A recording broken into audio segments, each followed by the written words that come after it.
Now live. 89.5 WSKB.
Live from the campus of Westfield State University, this is 89.5 FM, WSKB, Westfield.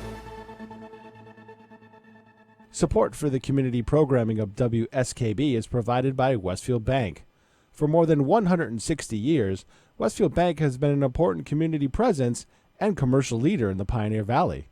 With convenient full banking services in Westfield, West Springfield, East Longmeadow, Agawam, Feeding Hills, Springfield, Southwick, as well as Enfield and Granby, Connecticut, visit us on the web at westfieldbank.org.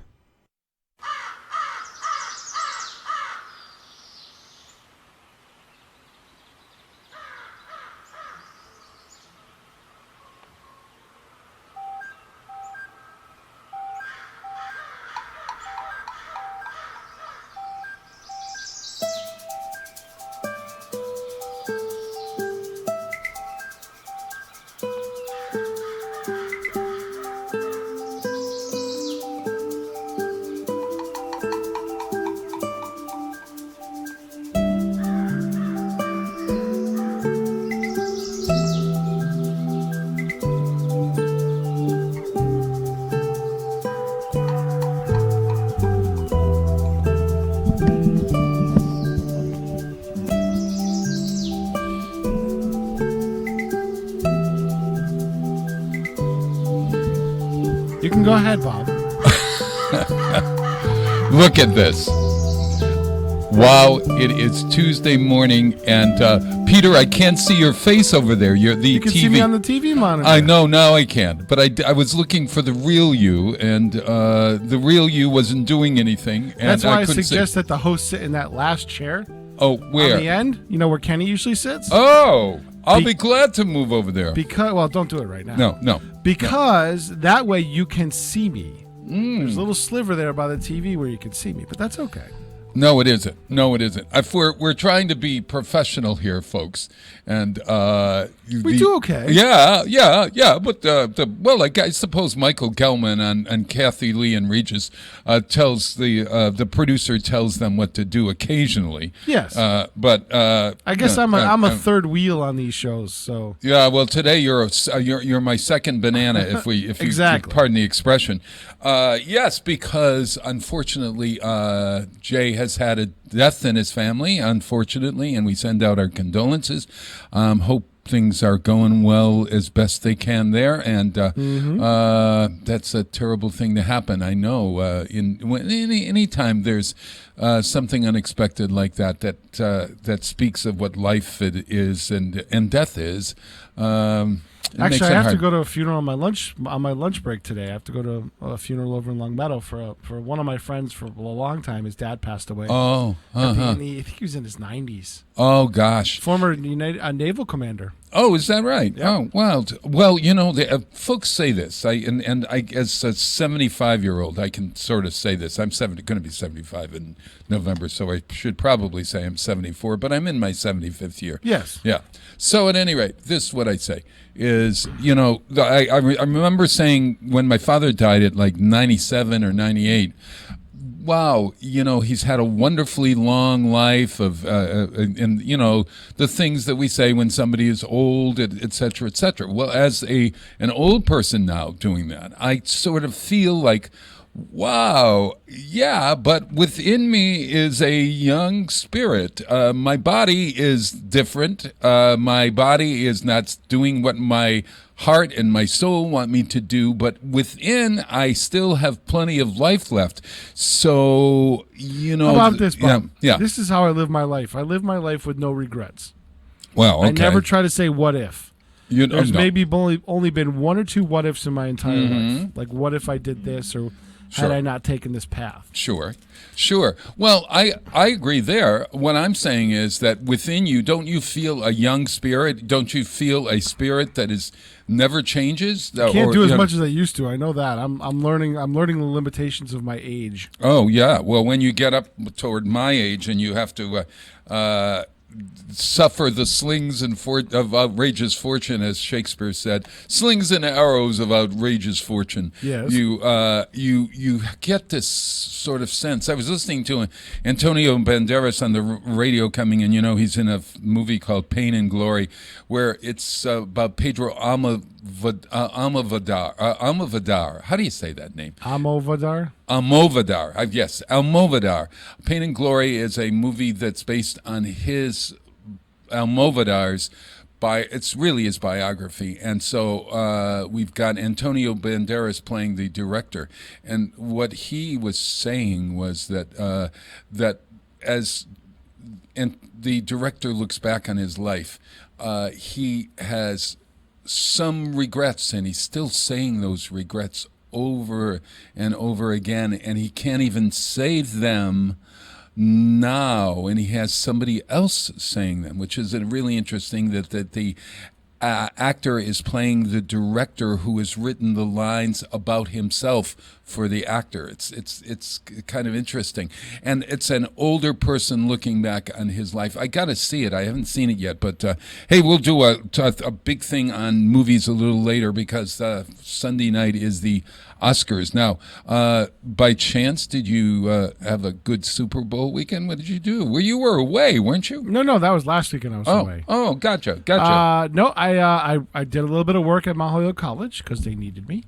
Yes. And then Sunday I went to my brother's for the Super Bowl.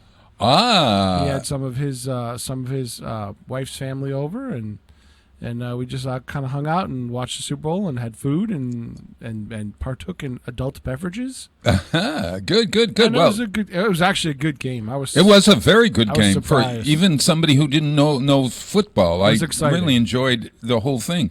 We had this great event at our friend Audrey and Joe's up in where do they live? They live in East Hampton. And Did you stay for the entire game? From start to finish, because No kidding. Yeah, this is their 14th Super Bowl, and what we do is we buy squares. They are 100 squares, and each one of them. You buy for the last digit of the whatever, the first quarter, second quarter. Mm-hmm. Yes, exactly right. So it's $5 a square. So no. So there are about 16 of us, and so we filled those squares, and then I came up with this idea. Well, even though you might be rooting for the 69ers, what the heck are they? 49ers. 49ers over the Chiefs or the vice versa, it would be kind of fun, especially since the Patriots aren't playing, to be able to root for a team. So for $1, everybody gave me $1, and then they chose a card, and one card represented the 49ers, the other one represented the Chiefs, and then that was your team. And then at the end, all the winning hands, all the winning folks, we did a raffle. And so there was some consternation. This wasn't going to work, et cetera, and I had to do some convincing of a couple of folks. But they all said, oh, okay, and it's only $1, for God's sakes. And as it turned out, there was only a $13 kickback from this. However, the other game, it was $110. I could have won $400 or $500. Of course, I didn't win that, but I won the game. I won the game that I made up, and it was one of those things that everybody's you don't do that. You don't make up a game and then win the game and then win the $13. If it had been 110, I think they would have gone back and counted the ballots or whatever. But I don't know. What was your Bob Plass? I know. I don't regret it. Hey, that's even better. Yeah. Here's the other deal. We have to tell everybody that we are not on the radio this morning. So if you're listening, trying to tune in on 89.5, you can hear dead air because the students forgot to turn on the switch up at the studio. And I can actually see it. I looked on the camera. Yeah. And our input where it's supposed to be is not on, so I can't. I might be able to run up there while you're with. The problem is we can't take it's hard to take a break. Yeah. No. When your guest comes in, Janine, I might be able to run up there and do that, but I don't know. Well, if you're somebody up there at the college, maybe the custodian, maybe the superintendent. I don't know who the maintainer in there is right now. If I did, I'd probably try to find out. But. Yeah, I wonder if there's a main person you could call. Who's in charge of the maintainers up there? Gosh.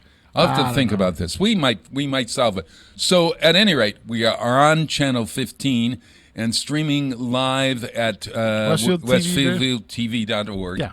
And we'll also be archived. So if you missed it, and we're talking to people that aren't listening, so what am I going on about here? There's other ways to find us. Huh? How are there other ways to find us? Well, those are the ways to find us. If you can't find us on the radio, you go to the TV. And if you can't find it on the TV, then you go to westfieldtv.org, which is the streaming thing. And if you can't find us there, then you call me at my cell phone, which is 413. I'm owned. No, I knew that. Of course. Hey, how was Florida? You went to Florida, didn't you? Florida was fun. It was nice getting out of the cold for a while. Mm-hmm. We had a quaint little motel right on the beach. Ooh, what town were you in? Cocoa Beach. Cocoa Beach. That's the one near Cape Canaveral. Yeah. South of. It was right near Patrick Air Force Base. Mm-hmm. You know it well because you go down there all the time for those lunches. Yeah, I found some new stuff. We did a couple of nice things, and I had to do a little Babe Ruth stuff while I was down there. So we went down to Jensen Beach for a day and an overnight down there, and so we got to explore a little bit all over the place and just kind of relax. What was the weather? Like 60s, partly cloudy. One day it got to 70, so it was nice weather. Nice, sounds good. Yeah, shorts and a sweatshirt. Yeah. And the ride back? How's the ride back? Oh, you were in an airplane. I took an airplane. Oh, great. Oh, well, speaking of that, later on... For a 5-day trip, I'm only going to take an airplane. Oh, okay. So later on in the second hour with Janine Queenin, we'll talk to you about whether your behavior on the airplane was good or not. All right? And okay, so I get an accommodation because of my size. Yes. And so what I do is instead of taking a front seat, I go directly to the back of the plane. And I get out of everybody's way.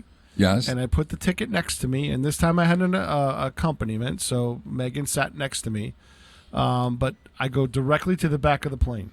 That's what I do. So, please forgive me for this question, but do you buy 2 seats? You can, but the airline that I fly in has a policy that if the flight is not fully booked, they will give you an extra seat. Very, very good. Oh, that's 99% of the time, it's you're okay. Yeah. What airline is that? There might be some folks out there that might want to avail themselves. I fly of this. Southwest. And how do you do that? Do you call them ahead of time or at the? You can do that, but I get there very early and I go to the ticket counter and ask at the ticket counter. I see.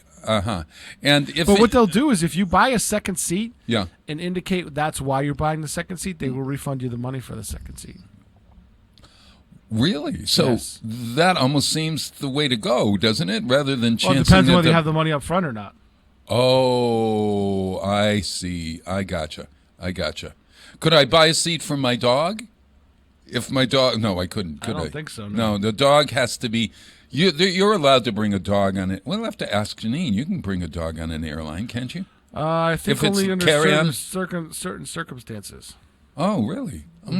We'll have to ask her about that. I think there's some new rules that have been put out there as far as animals are concerned, or service animals, etc. Somebody was trying to bring their pet ostrich a couple of weeks ago, or something like that. It was a strange animal that was providing this person solace or something. I don't know. My pet iguana. I don't know whether I'd be wanting to bring that on my plane or not. I don't know. Hey, I'm going to play a couple of tunes by David Bowie today because I listened to a television show documentary. You did? Oh, I listened to 2. I listened to 3 hours worth of David Bowie this week in order to prepare for Jay Pagluka and Patrick Barry's Westfield concerts, which happens this weekend, I think. And Friday night, they're doing Starman, a tribute to David Bowie. And on Saturday... I was going to go for that. I was going to stop in for that. Yeah. And then on Saturday, it's a tribute to Queen. I'm definitely in for that. I bought a ticket for that one. Yeah, I have a ticket for that as well. My mom does, too. My mom's psyched about that. My mom's a huge Queen fan. Wow. If I had my druthers... has paid to bring me to when Queen was touring with Paul Rogers from Bad Company. Yeah, she paid for my ticket for that show. Oh, very nice, very nice. Well, you know, she's seen Queen with Adam Lambert too. If I had a choice, I would not have chosen Queen. I would have chosen David Bowie, especially after watching these two. There are 2. It's called David Bowie Finding Fame. It's about his early years. And then David Bowie, the last 5 years of his life, and it was done after his death. So it covers the entire life, the last 5 years. Both of them are really great, either on Netflix or Amazon or the other one, whatever, Hulu or whatever you get. Look it up. It's David Bowie Finding Fame and David Bowie the last 5 years. And so I thought I'd play one of his earlier tunes. You know, his albums... he recorded like 2 or 3 albums before the Space Oddity came out, which made him known for most people. But there were 3 other albums, and he was still trying to find his way in showbiz or whatever. He always wanted fame. He always wanted to be a superstar. Once he got it, that was a different story, and he began to see the hollowness of it, and lots of his songs reflect that. But this early song is really interesting because he's a storyteller, and he's sort of like what's the gentleman's name? Harry Harry the storyteller. That's Harry Chapin. Yeah, okay. Harry Chapin kind of like guy whose stories, her songs are stories. And a lot of it is about children. And he was one of the first songwriters in the 60s to really write songs that were from a children's perspective about the real world. And so this is one of those. I also love the sort of folkiness of this. It's called Come Buy My Toys. Have you ever heard this, Come and Buy My Toys? No. Okay, you're going to be really interested. This is the early David Bowie. It was in 1967. Here it is, David Bowie's Come and Buy My Toys.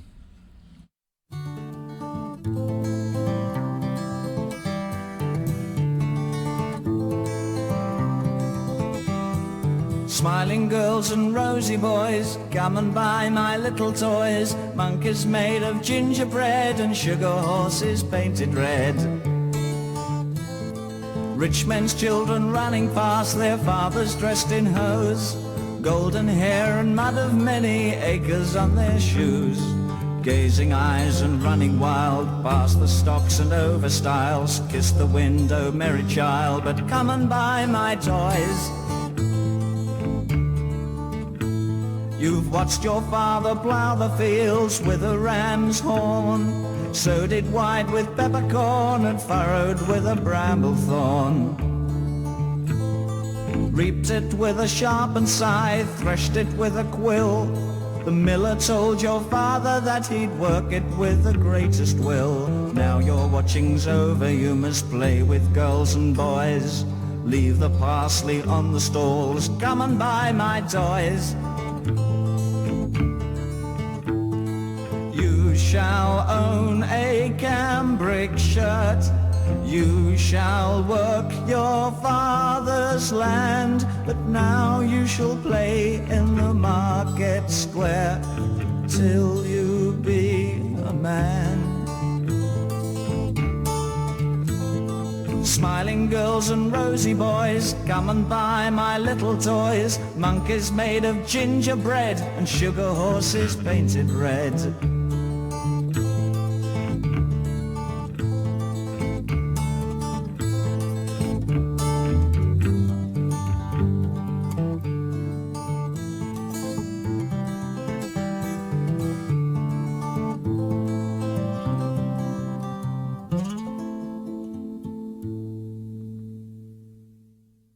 Underwriting for Community Radio on WSKB is brought to you in part by Rockies. Over 30 convenient locations throughout Massachusetts, Rhode Island, New Hampshire, Connecticut, and Florida. One of the nation's largest ACE dealers. Expertise and great product selection in paint, hardware, lawn and garden. That's Rockies. Rock solid service since 1926. On the web at Rockies.com. Support for Community Radio on WSKB is provided by Betts Plumbing and Heating Supply Company, an independent, family-owned wholesaler serving Westfield for over 50 years, specializing in plumbing, heating, and industrial piping supplies.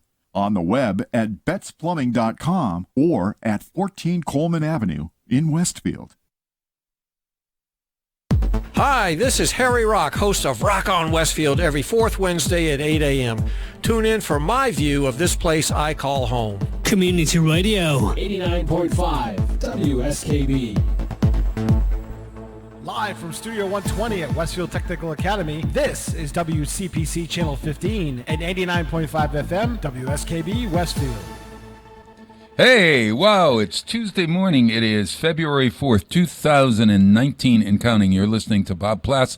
I am here alone today. I have good news. What have you got, my friend, I was able to get Pete? a hold of Kellen Castro, our friendly neighborhood maintainer at Ely Hall. And she was able to put us on the radio. Look I at talked her through you. it. Oh my gosh! So those who have just been trying to find us now, thank you, Kellen. have found us. We didn't have radio for the first 25 minutes, folks.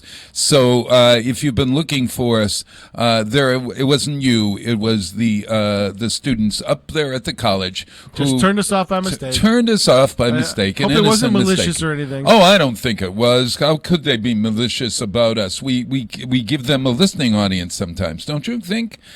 Because Yes. there's a lot of great music. The radio club up there has a lot of great music that happens after 6 to 10 in the morning, and a lot of great shows. And we really they started us in the business. We're a TV station now, right? We are WCPC. Yes. Westfield Community Programming, and we're in Southwick as well, I think, aren't we? Yeah, we're in Yeah. Channel 15 in Southwick. Channel 15 in Southwick, Channel 15 in Westfield. And so, therefore, we are television with radio. We used to be just radio, but now I've got 1, 2, 3 cameras here. We were only operating on just one. I'm looking straight at that camera, but then there's a camera here, and there's a camera there. When we have multiple guests, I can switch over to the camera 3 there. There you go, further away. Oh, look at that. And then See extreme that. close up. Oh my God! Look at those wrinkles. Do you notice my? That's why I cut to the white. Yeah. Can you get a shot of my hair here? Can you? Yeah. Okay. Look. You'll notice on television my hair looks a lot thicker than it is in real life. That's because I've got this The magic of spray. TV. Oh no, it's the magic of my spray that enlarges it to. Are you serious? No. Yeah. It comes. Are you serious, Robert? Yeah, I'm not like going to ever wear a wig, and I fully say that my hair is thinning now that I'm here at this vast old age, and I'm really Go with fine the with flow, it. Bob. But I kind of like the smell of the thing. Isn't that strange? I have no idea. Hey, that voice that you're hearing, laughter, is Pete Coles. Yes. Yes. We and this is February 4th. What I was going to say, the cockroach saw his shadow. what the groundhog found his shadow. Speaking of that, did you see that commercial with Bill Murray on the Super Bowl? No, I missed it. Oh my gosh, it's so funny. It was about the groundhogs, and he captured. Wasn't Groundhog Day on Sunday? Yes, it was actually. That's what I thought. Yeah. My sister it's her birthday, and so when she wakes up, if she sees the shadow, she goes back to bed and waits until another 6 weeks before getting out of that bed. So she's now up. So apparently she saw her shadow, and there's 6 more weeks of winter or something. Isn't that right? Isn't that what we predicted? Or an early spring? I guess Early spring. An early spring. Well, that's Puxatani Phil. I think there's some other groundhogs that said otherwise, but isn't that the strangest holiday in the world? But at any rate, the commercial has Bill Murray stealing the woodchuck or the groundhog, and That's part of the movie. That's a scene in the movie where where they go driving. Oh, okay. Well, it's the older Bill Murray stealing this, and then they go driving again and driving, and then they get lost. You got to check out that on. You can Google all the. You can play back all the Super Bowl commercials. That's right. By the way, do you like your backdrop? Yes. I stole that from Mark Auerbach. I'm back in New York City, yeah. Times Square. Now, do you have one for Westfield like that? Look at that. I used to live. I want to show you where I lived. If you go that way, okay. If you go that way, South of Times Square. This way. If you go up or walk up 2 blocks that way, and then 2 blocks the next way, that's where I lived before I met James. Okay. Yeah. I lived on 47th Street, believe it or not. Really? Between 9th and 10th. That's a high rent district there, my friend. Yeah, I wasn't paying the high rent back then. I was paying maybe it was. Times Square was a different place back then, too. It was $600, I think, for a studio apartment. That's not bad. Yeah, in New what York year? City. 80s? Right up until 94. Yeah, wow. I was in, and once you pay it, They can't go up. They have this rule or whatever. Rent control. So, and then I moved uptown to, like the Jeffersons to 72nd Street, where James was living in a doorman building and an elevator, et cetera, et cetera. Wow. Yeah, where we were paying only $1,200 for a 2-bedroom, 2-bathroom apartment overlooking Lincoln Center. Nice. Can you imagine?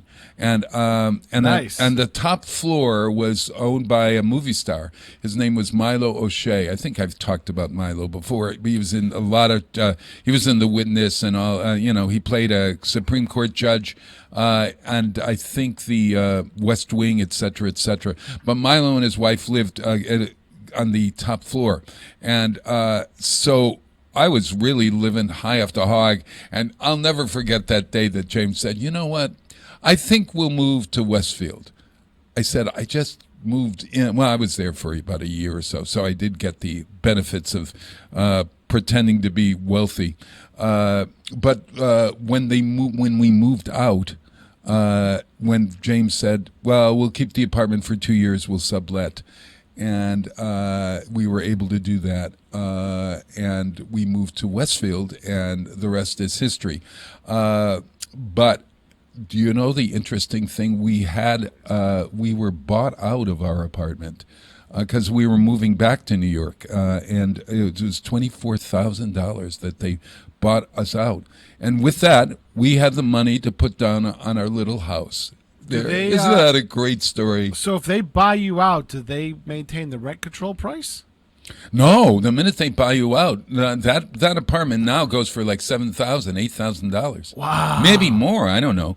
Yeah. So it behooved them. That's interesting that they got to buy you out of a rental spot. But it's because of the location, right? Well, it's because there are no spaces in New York for people, I guess, and this is a really great apartment. That. Yeah, I mean, we think that there's a shortage of rental properties here, and there are, but. Yeah, nothing like a metropolis like that, I guess. Well, when you think of 72nd Street, we were between Central Park West, where the Dakota, where John Lennon was shot, right? Yep. And the subway station, which was at the other end. That's prime. So we were prime, yeah, and we were in an area that was urban, but it had a small. You live in that sort of neighborhood. There's a real neighborhood feel. Columbus Avenue, we were right beside Columbus Avenue, so there was all the shops and stuff like that. And but that's pretty cool, actually. Yeah, it was really, it was kind of nice that finally, after living in my one bedroom, I lived in that studio apartment on 47th Street. Yep. That was probably, it wasn't even as big as the studio here. There are tons of people living there like that, and paying all kinds of rent to have that opportunity to be in the greatest city in the world. So here I am back at Times Square, right in the behind me. I don't know. Look at Wicked still playing, and what else? I'm wondering if this is an old one, but Wicked is still playing. So whatever it is. It is, and I know Marco said to me that he's got 2 of them, and that's one of his backgrounds. So okay, gotcha. I figured it'd be apropos for you this morning since I was late and we were throwing things together at the last minute, and I was dealing with a crisis at the radio station. Sure. Well, I'm happy to take New York if you want to give me a Westfield feel sometime during the I'll take a picture down there at Park Square for you. Oh, I'd love that. Yeah. I would love that. Hey, so out in Wisconsin, our musical director selected a guitar instrumental, and he really liked this, and I looked it up. It's called Naked Ladies and Electric Ragtime, believe it or not. And it's by a guy named Michael Chapman, who for more than 50 years has had a career in England, apparently, playing guitar in jazz bands. And so he became well known in the folk clubs in the 1960s. And the progressive music scene later on, and believe it or not, he's recorded 40 albums, this guy Michael Chapman. However, this is an album called Oh Michael, Look What You've Done. Friends Play Michael Chapman. So it's called Oh Michael, Look What You've Done. And the guitarist is a guitarist from London who is well known. His name is William Tyler. So I'm going to play, this is really kind of cool. It's a really morning piece. Naked Ladies An Electric Ragtime.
Underwriting is brought to you by Boise Cascade Distribution, providing products and services needed for building material dealers, home improvement centers, and industrial customers. They offer everything from engineered wood and plywood to Drex decking and railing, James Hardie siding, and Advantech subfloor. Located at 33 Fowler Street Extension in Westfield and on the web at bc.com, they are committed to providing quality products, great service, convenience, and value. Listen to me, Michael Buster McMahon, Mondays 8 to 10 a.m. to learn the stories behind your favorite songs. Or don't. I'm not the boss of you. Community Radio 89.5 WSKB. Live from Studio 120 at Westfield Technical Academy, this is WCPC Channel 15 and 89.5 FM, WSKB Westfield. Wow, it is Tuesday morning, February 4th, 2019 and counting. Where did January go? I'd like it went to by know. very quickly. Oh my gosh. Was it I think it's because you have the holidays in there, and you start with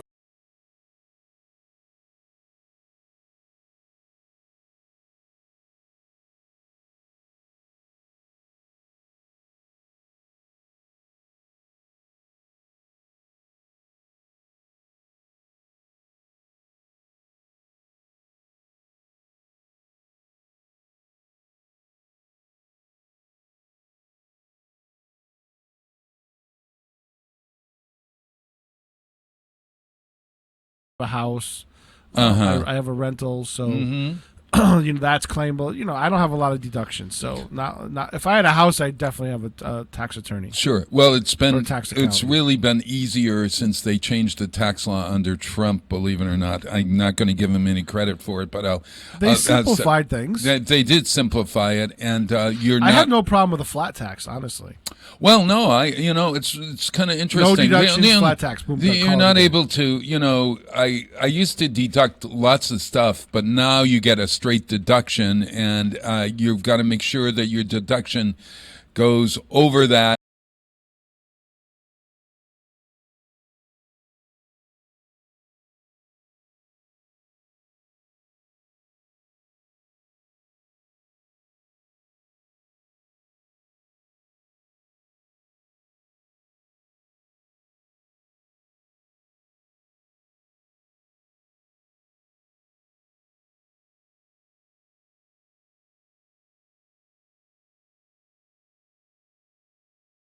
Throw them out because we don't need them any longer. So I guess actually they have an app for that, Bob.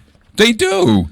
Oh, there's several apps where if you're a business person, especially like a sole proprietorship or a salesman or something, you could take a picture of the receipt with your phone, and you put that away. But that it helps you organize all your receipts, and you can keep track on a daily basis of where you're at for mileage and receipts and everything else. Absolutely. Oh, that's a great. Do you know the name of that app? There's numerous of them out there. I had one that was a car one that I used for a while, but I don't need it because I don't need it. So but there, you just look in the app store. You can find either app store. You can find them for either phone, either style of phone. So. Yeah. So what would it be called? Tax. There's one called Receipts? Easy. I think it's Easy Receipts. There's one that's probably called Easy Receipts. Mm-hmm. Just look up business receipts. Yeah. Just put in those keywords, and Sure. I'm sure they'll pop up with numerous apps. Well, I'm hoping that app works better than the ones that they have out in Iowa. Oh my God! I was so excited last night, Peter. I don't know about you. What do you but, mean apps in Iowa? Explain. Oh my God! I know the caucuses were last night. Oh my gosh! And it was so exciting for me because I thought, and I don't know if you felt this, but watching the caucuses, and I watched the Cockeye, as we might call them. I watched pro wrestling. It was a better show. It might have been the same in a way. I mean, like if you really think about it. But they took you inside on I know on CNN and MSNBC. I'm not sure that Fox did this. I'm trying not to go there, although I'll go there occasionally. It is good. I subscribe to a couple opposition. I'm on mailing lists. Yeah. For some of the groups in the far left. Mm-hmm. And some of the groups in the far right, because I want to see what they're doing. Because me too. I'd rather just be aware of what they're doing to see how much it on either side, both sides of the far, how much it's going to affect our country. Yeah, and I know that I am going to be angry. And some of them are laughable. They are. I don't get angry about it. I just go, you get up every day believing that. Well, sometimes when I tune in like that square-jawed woman on Fox at night, Dr. whatever Laura or whatever her name is. Oh my God, she makes me. If you're gonna lampoon her, just to get it right. Oh yeah, I know. She just is just so angry and mean and something, and there's something about her I just can't take, and it's and then of course we've got Hannity and all those folks as well. And sometimes Hannity's a showman. Yeah, and then sometimes somebody like so is Wolf Blitzer, though. Yeah, I hate to say it. I know, and he's gone to the point of becoming an entertainer too. I don't enjoy Wolf. And Rachel Maddow's an entertainer. She's not a journalist anymore. She's become a talk show host. Well, what I found was that when I was watching the impeachment trials last week, and I've since stopped watching them. I watched once. Oh, you got sick of the dog and pony show? I got sick of their having made their decision without witnesses, and I got sick of the idea that our country is in real crisis. Here's the thing, Bob. And the Republican Party isn't doing anything about it. They shot too far. If they had gone for a censure, they would have gotten it easily. Well, maybe they'll get that. Several Republicans would have defected. had they gone for censure, they went for removal. They knew it wasn't going to happen, and they're just playing it. They're playing it poorly, even for politics. Oh, it's really poor, and I don't know what those the Democrats politicians are playing this poorly. Well, not only the Democrats, they would have gotten the Republicans, censure because that's a misdemeanor. Did you hear Lamar Alexander, and then there were a couple of others who have come out and said, "Well, he did something wrong, but he did something wrong, Mr. Alexander. He went against the Constitution of the United States." It's not a high crime and misdemeanor. Oh, all right. Well, he played the game that everybody else plays, including when Biden was vice president. He played the same game. Let's not go back there. Let's stay right in the future. But they could have, under their term of high crime and misdemeanor, they could have brought up Biden under the same set of charges. So that's my only point is that. That's all. It's not a big deal. Yeah, it's how you define the terms. Well, it's a high crime and misdemeanor when you know that you've done something wrong, and yes, it's an error in judgment which defines a censure. Which means that you screwed up, dummy, and now we're publicly calling you out on it. That's what a censure does. Well, I don't know. What they're saying is we should let the American people decide at the election box this November. That's wrong too, but they're kicking the can down the road. They are kicking the can down the road. They should have censured him. Well, maybe they're going to do it. I know that Senator Manchin put it into the, I think, maybe even did an amendment yesterday that or is planning or is talking about it. Absolutely. I would 100% support that. Oh, absolutely. Now, I would 100% support that. Yeah. He played the game. He got caught. Now, do they play the game with aid to other countries all the time? Absolutely. I'm sure they do. But I'll tell you this much. They don't lie about it. And they don't. You released the transcript of the call. Oh man, no. That's not lying about it. You released the transcript of the call. Well, I'd like to hear John Bolton, and I'd like to hear Lev Parnas, and I'd like to hear Mike Mulvaney for sure, because if they had nothing to hide, why wouldn't they allow those witnesses? I don't get it. Because it's the game. It's not a game, Bob. Yes, it is. The country is not a game, Peter. They don't. The country care. Is not. Well, they then don't care about us. Then come November, we ought to vote every one of them out. They don't care. I will never, ever vote for anyone. Congress and the Congress as a whole, House and Senate, don't give a crap about you and me. Because if they did, our congressman would have spent his last election cycle in this district, and he didn't. Peter, do you know what you're saying? I have a real problem with that. Yeah, but you know what you're saying then? We are in real deep doo-doo. I've been saying that for 5 years, Bob. How long have you known me and I not said that? I know that. I know. They don't care about us. They care about their next party for their donors. So what are we going to do about it? We should get rid of. Honestly, I think there should be term limits. That would cut out a lot of that crap. And here's my thing. I say 6 terms in the House, so that's 12 years. Yeah. Or 2 terms in this and 2 terms in the Senate. So you could do the House and the Senate, and that's it. Yeah. We were founded upon. This country was founded upon citizen legislators. The founders did not want to make it a permanent job. They didn't want this to be a job. They wanted people to step up, just like they do for city council, and serve their people, and then go back to being people. Go back to being the public. Yeah. That's not how they didn't intend this to be a career. I agree here. We're in I'm total agreement. Term limits is absolutely right. But I think the 6 in the House, that's 12 years, and 2 in the Senate, that's 12 years. That's plenty. Could you do 6 in the House and 6 in the Senate? Yes. So you'd be there for a total of 24 Yes. years? I don't want that. You know what? That's a career. But you should graduate from one body to the other, because the House itself has more to do with the purse strings of the country, and the Senate has more to do with the foreign policy of the country. They're the more contemplative body than the House. Okay. All right. Well, let me tell you. See, people don't understand that. I understand how these places work, or how they should work, and they don't work as intended. Well, something's really busted in America, and we better change it at the ballot box this coming November. I really mean this, and I am... Okay, but I don't like Richie's challenger, so find me somebody better. Who? Richie Neal. I don't like his challenger. I don't like Alex Morse. I think he's a young Oh, you're kid. talking about if you want to vote our congressman out. But here's the other problem. Yeah. Without term limits, right?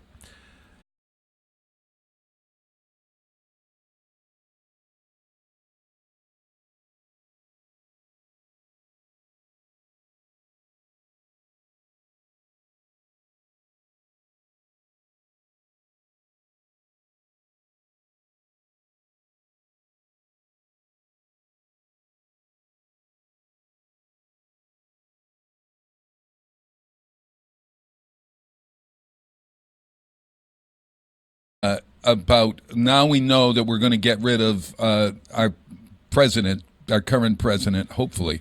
And I speak from my heart as somebody who just cares about America. That's all. Not a Democrat, not a Republican. I just fear greatly. But last night, when I was watching the Iowa caucuses, it was kind of fun to see people in a room. They changed the rules this year, so it's a little bit more. It's not a great system in a way. But what happened, Peter, is that they still haven't got a result unless it happened in the last hour. There's so many candidates running on the Democratic field that there's no. I don't buy the polls. Like after the last election, I don't buy the polls at all. I think they're an okay thing to kind of catch the breeze, but to find out what actually people are thinking, they've learned to fool the polls.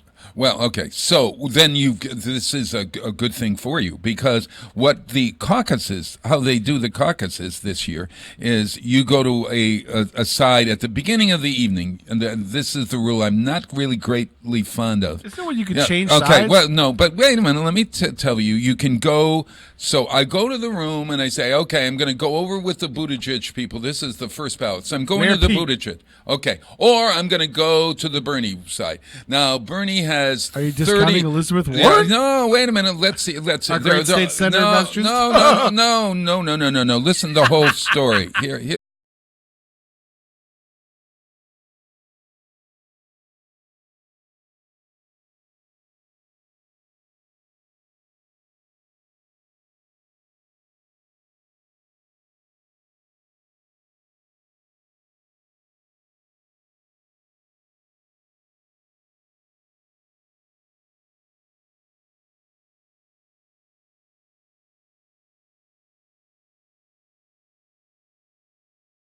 That's round two? All who have registered. So let's suppose there are only 100 people in the room, and you only have 14 and people who are going to vote for you. Let's say Pete has only 14. He is not eligible, and he is knocked off because they take only those that have made more than 15%. You got it? Gotcha. So then now the rule is that once you're in a winning team, you have to stay in the winning team. And all those other people then get to be convinced on a second ballot.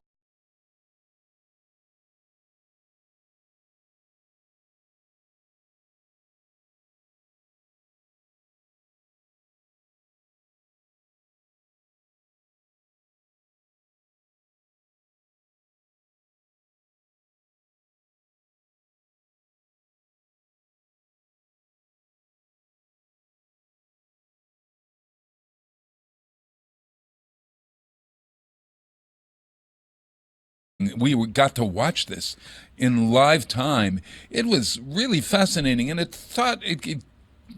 had two thoughts as I was watching it. I thought, geez, every one of these people is thinking, and they're talking to one another about the policies and and on who these people are. Yeah, it's sort of like yes, that's exactly right.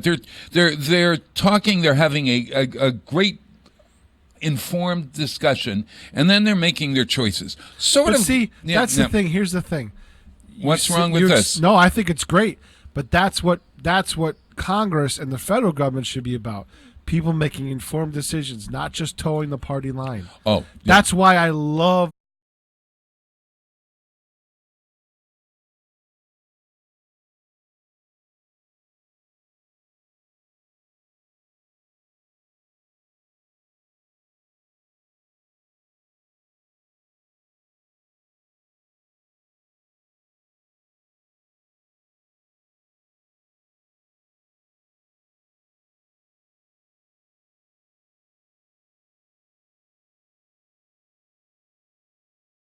Candidates on both sides.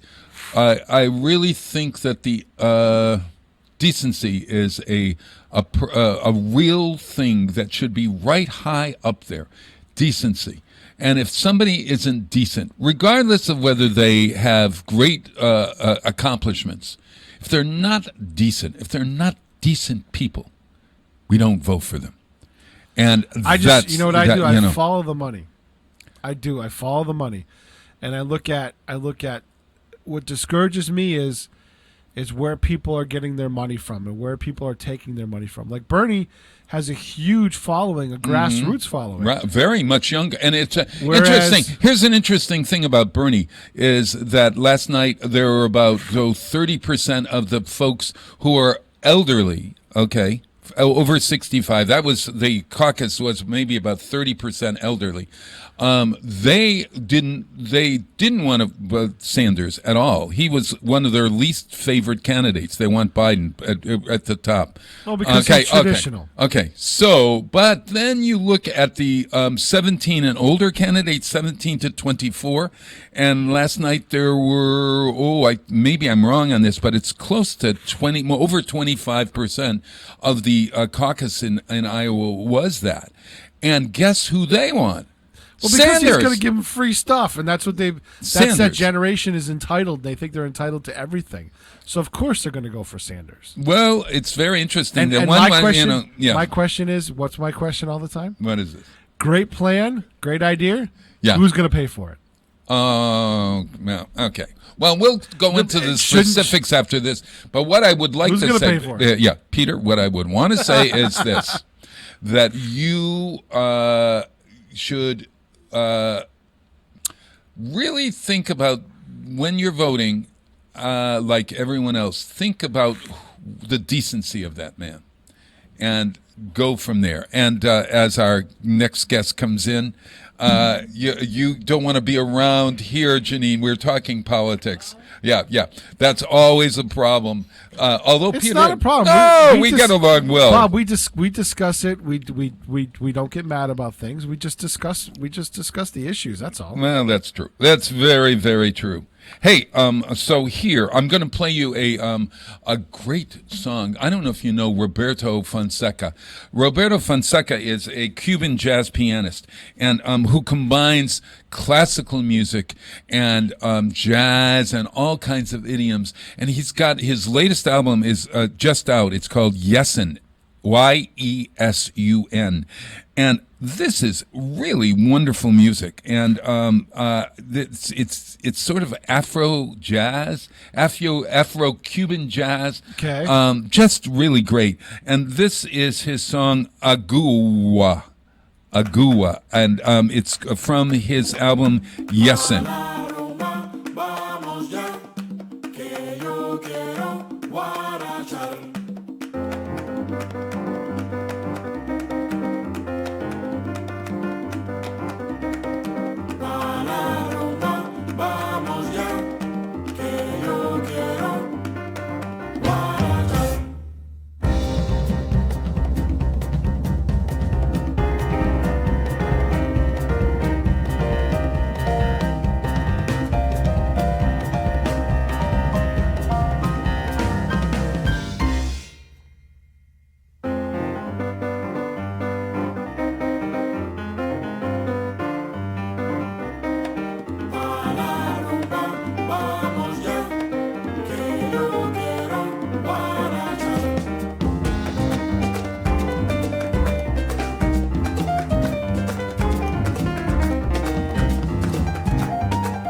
Support for the community programming of WSKB is provided by Bay State Dental.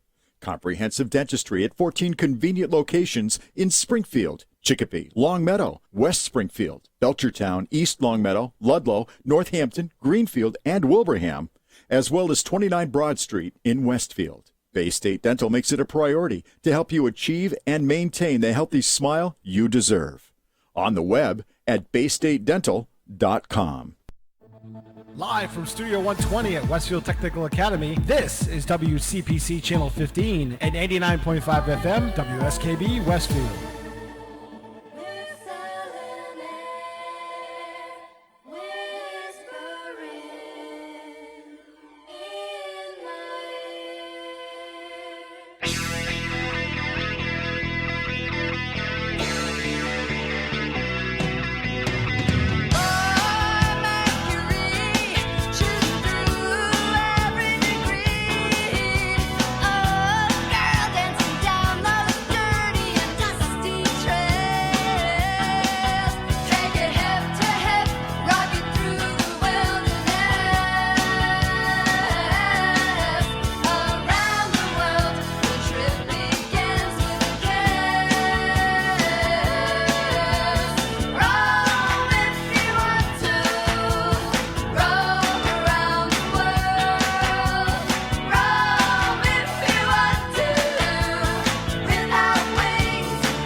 Wow, it is Tuesday morning. And listen to that song.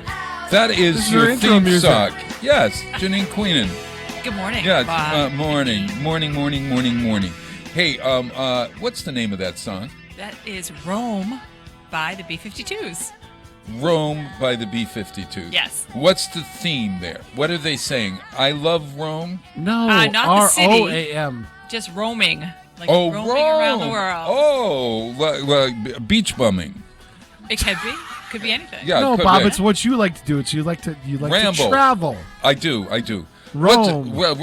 When you roam as a traveler, what's the difference between roaming and traveling? Well, I think, you know what? That one of the hashtags on Instagram is, be a traveler, not a tourist.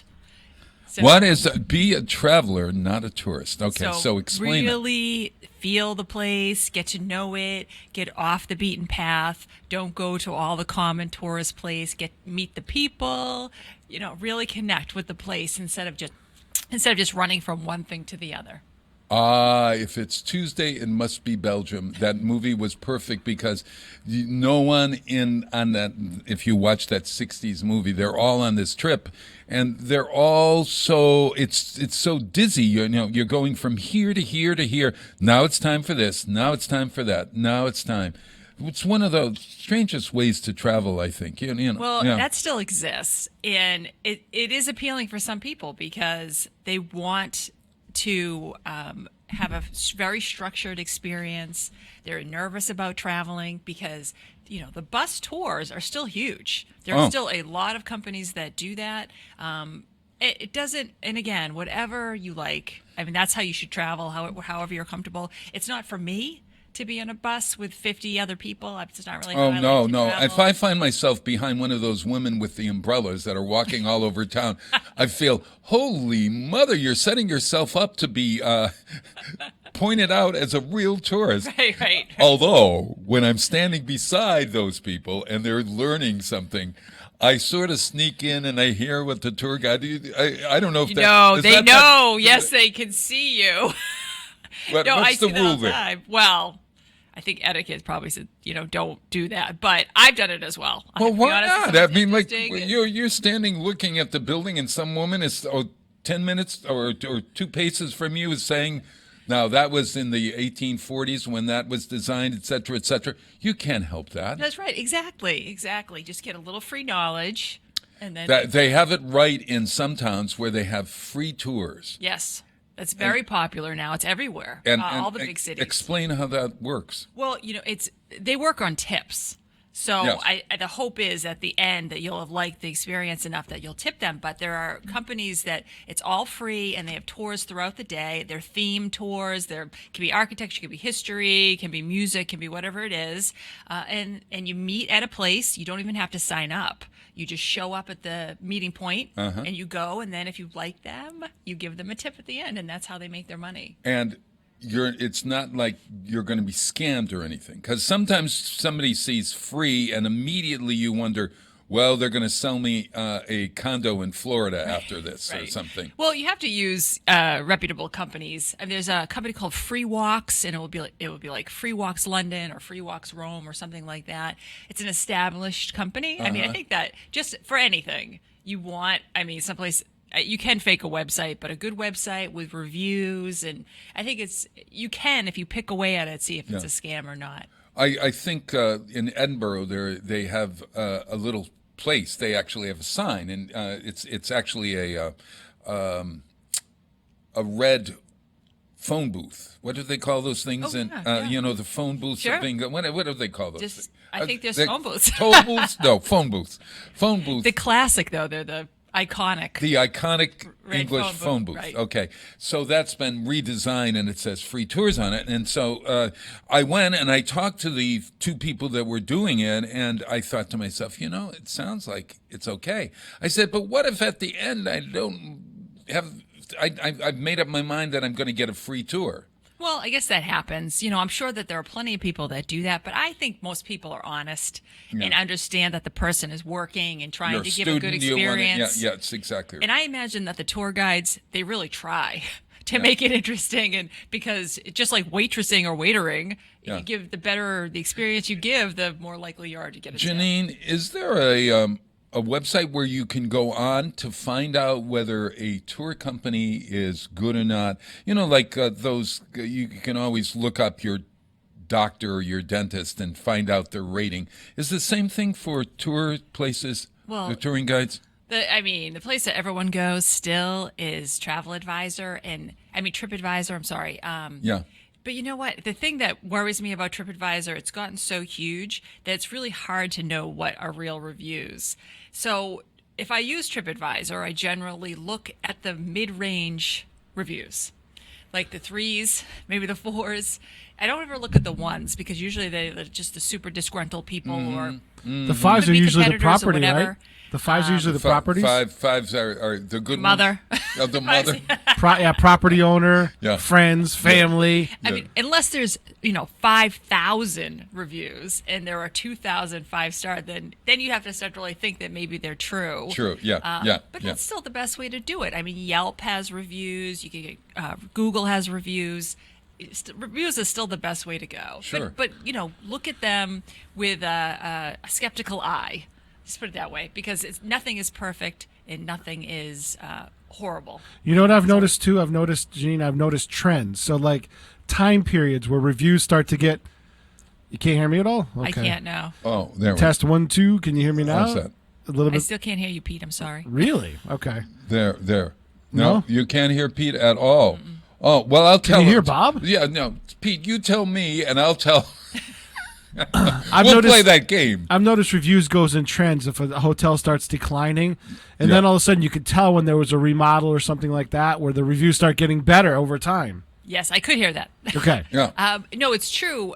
So they do invest a lot of money, and I think what ends up happening is if you have a period of time where it's going through a rough patch, a hotel or any service, it is hard to dig yourself out of that. Because if you have a bunch of bad reviews, then you're stuck with them because there's no way to get rid of them. I mean, they're there forever. I think it's just a matter of responding. So you'll see hotels or tours or whatever will respond, and I like to see that. Oh, yeah. Because they'll say, well, this is what we've done to improve it, so you know that they do care about the quality of the service. Sure. Travelocity, no, TripAdvisor.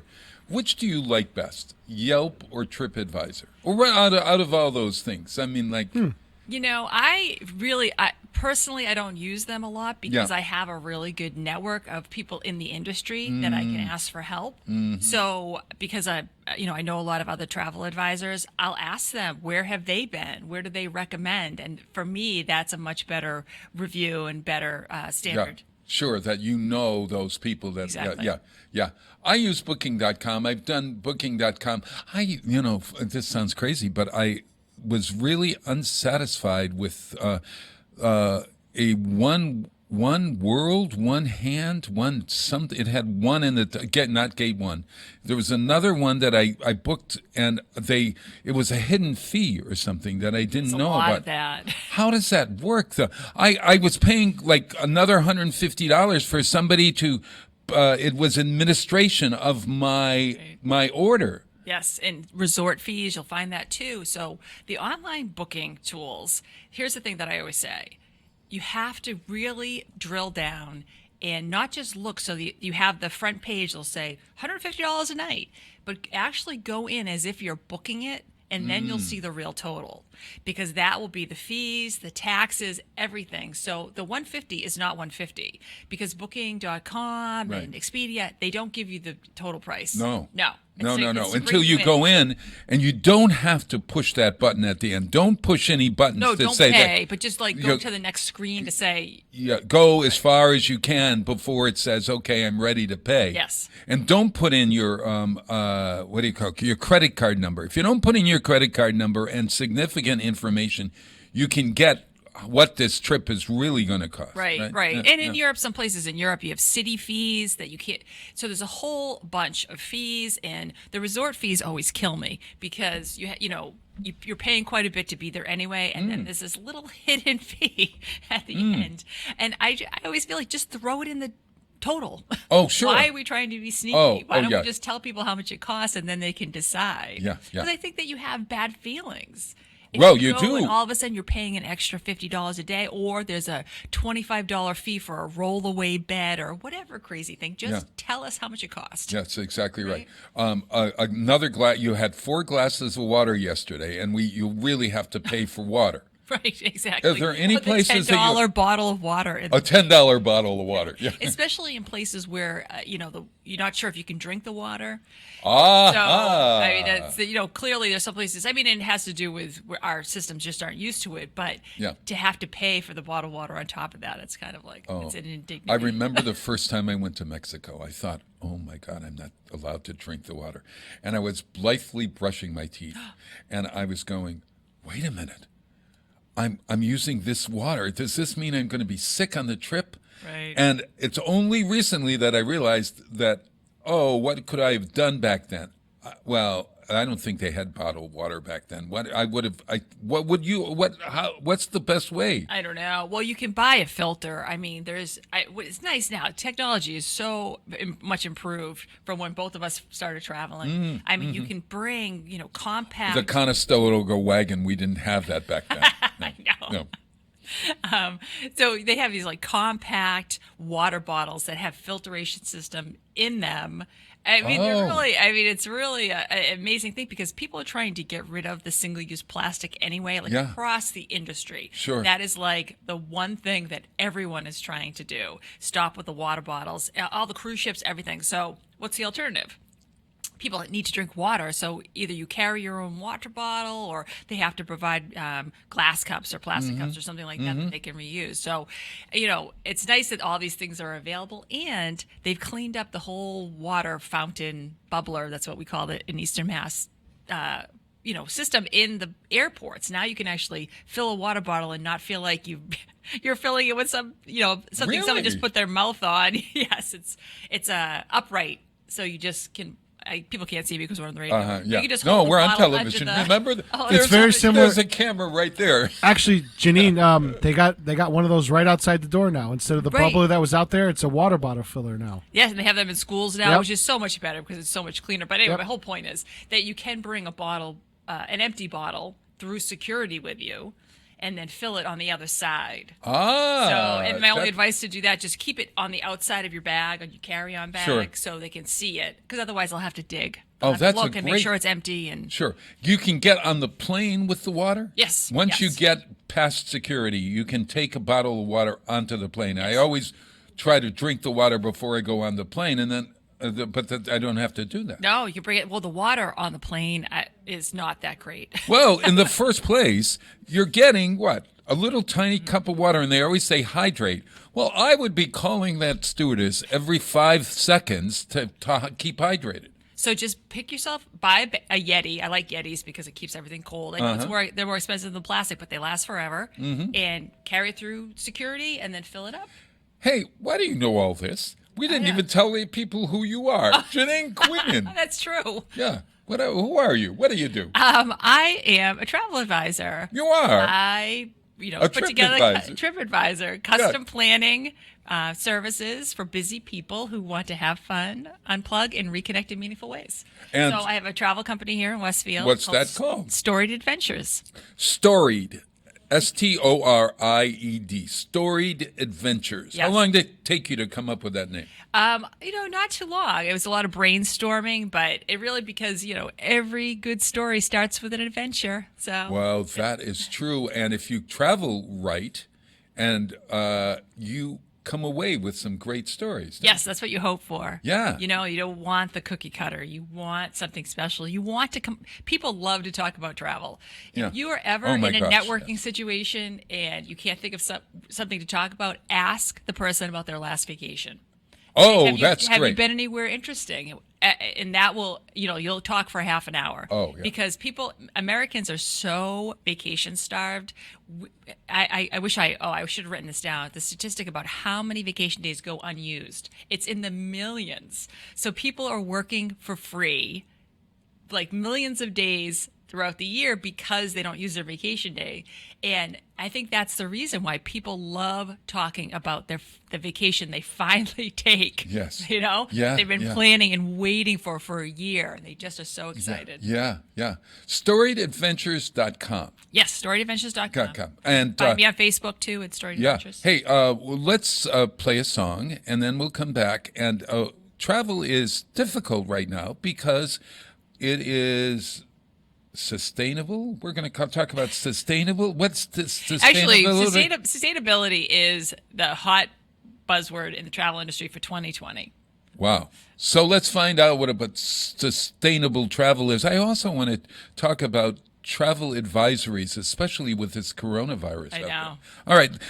Hey, Peter, why don't you play the I'm Gonna Love You Again song? This has been nominated for an Academy Award. That's a song at 6:45 we were supposed to play.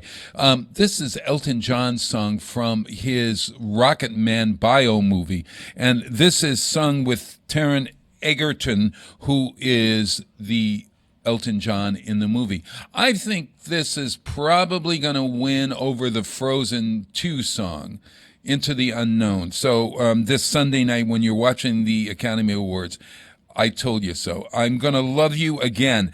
This is Bernie Taupin and Elton John song. They won a Golden Globe for this. It will be the first time they win an Oscar, or they'll be the second award they've won together.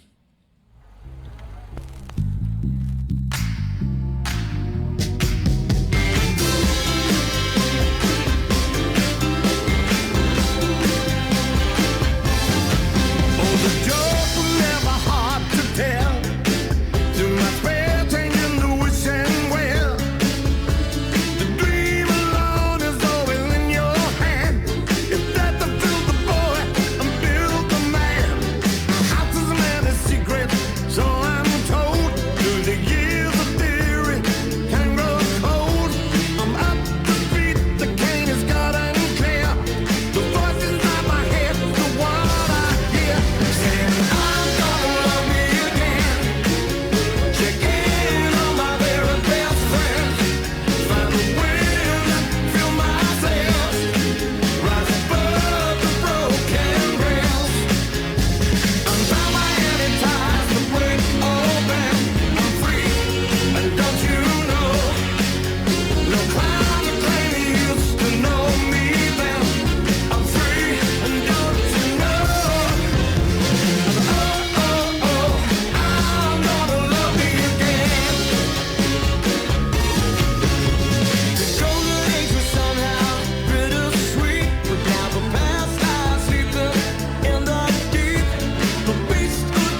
Trust is love, and love is after all. A whispered word emerging from a tear. My wake-up call to claim the cost to spare. I'm gonna love me again. Check in on my very best friend. Find a wind to fill my sails. Rise above the broken rails. I'm bound by any ties that break open. I'm free, and don't you know? No cloud to claim you used to know me then. I'm free, and don't you know? Oh, oh, oh, I'm gonna love me again. I'm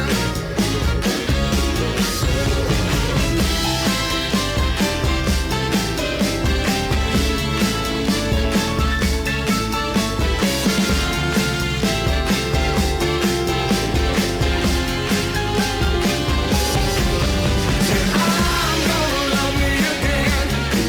Take in on my very best friend. Find a wind to fill my sails. Rise above the broken rails. I'm bound by any ties that break open. I'm free, and don't you know? No cloud to claim you used to know me then.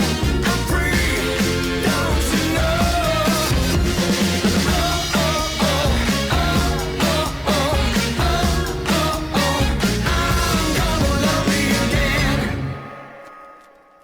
Support for the community programming of WSKB is provided by the Dunkin' Donut Shops of Westfield and the Sardinia family. It's nice to know that even as the world changes, Dunkin' Coffee remains the same at 7 convenient locations throughout Westfield. Underwriting for WSKB's community radio programming is brought to you in part by R. Levesque Associates. They are offering landscape architecture, civil engineering, environmental permitting, and land surveying. RLA is a second-generation company devoted to excellence in the planning and design of outdoor spaces. On the web at rlaland.com or at 40 School Street in Westfield.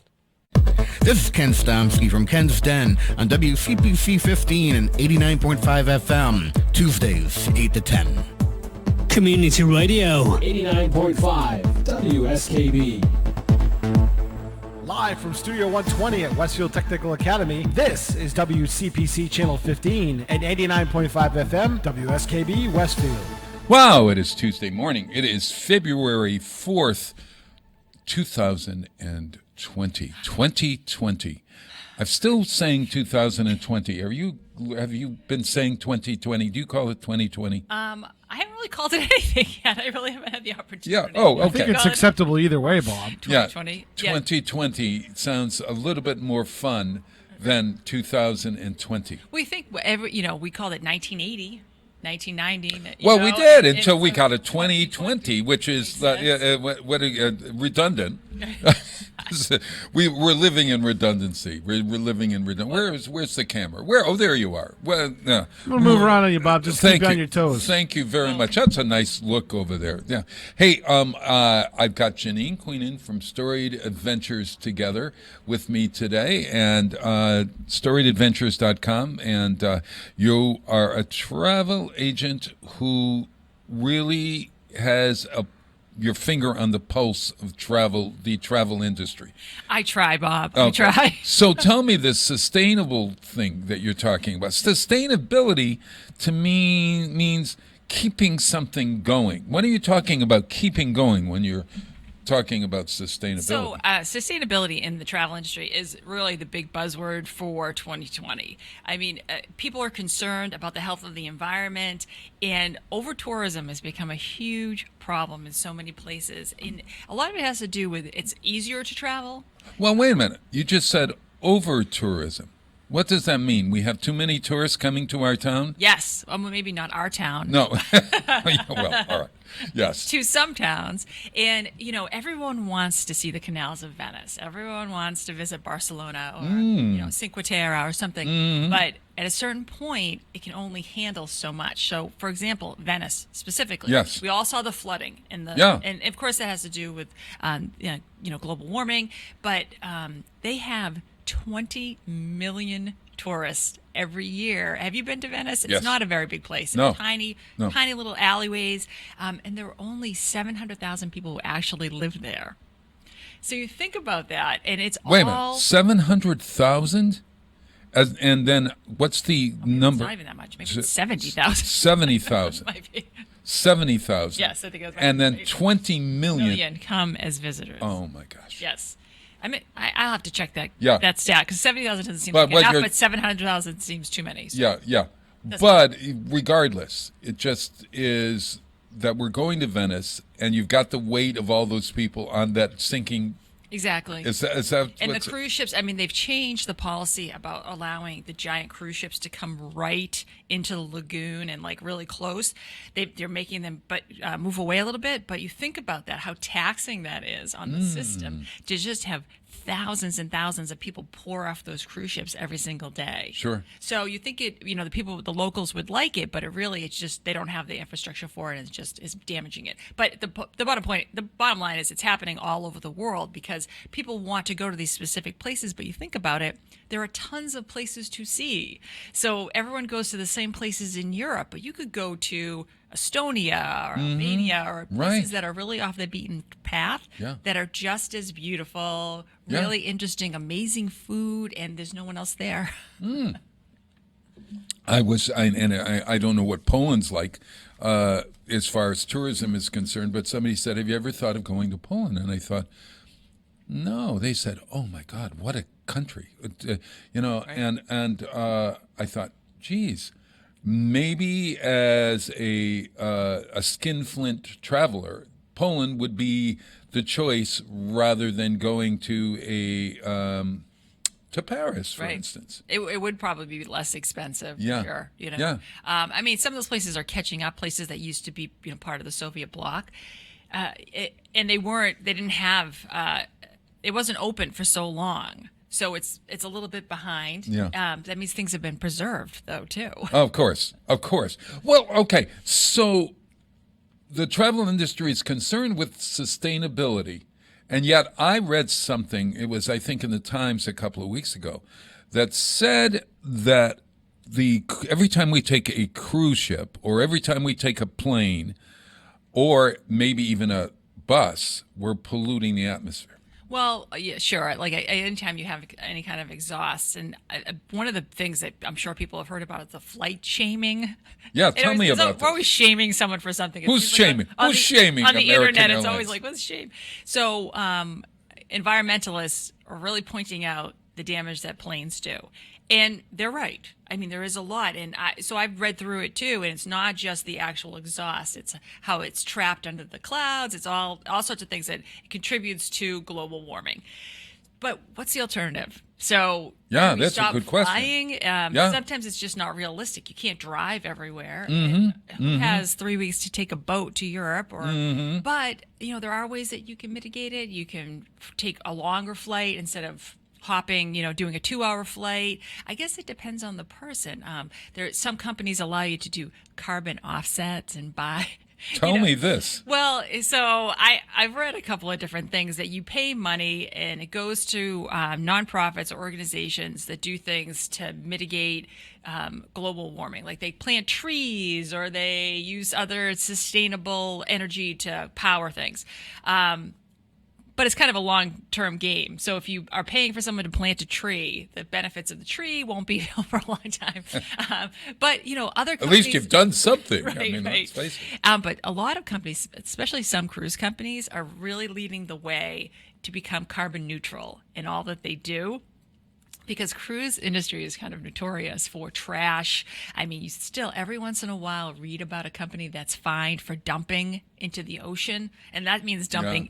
everything. Oh my God! All the gray water, all of that. Oh yeah. But they've improved and they're doing better. But a lot of them are trying to, be sustainable, use renewable energy sources, get rid of all the single-use plastic, all of that, and really help the local economies. And that has become very popular. And I think travelers like that because, you want the money to go back to the people who live in the places you visit. Sure. So resorts are making an effort to get people off the resorts into the community, to work with local farmers, to have people eat at local restaurants, because that is the benefit to the local people. It's the money coming in. Yeah, I often wondered when people go to Cancun, are they really seeing Mexico? No.